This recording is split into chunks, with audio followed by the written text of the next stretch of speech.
திருச்சி மாவட்டம் முசிறி அருகே மேலவெள்ளூர் கிராமத்திற்கு கிராம தார்ச்சாலை அமைப்பதற்கான பூமி பூஜையில் பங்கேற்க வந்த முசிறி தொகுதி எம்எல்ஏ காடுவெட்டி தியாகராஜனை முற்றுகையிட்டு மக்கள் சரமாரியாக வாக்குவாதத்தில் ஈடுபட்டனர்.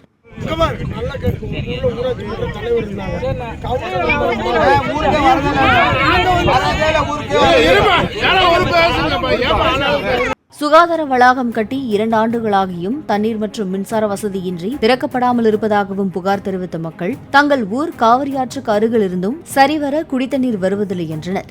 இதையடுத்து எம்எல்ஏவுடன் வந்தவர்கள் விட்டால் போதும் என்று கிளம்பினர்.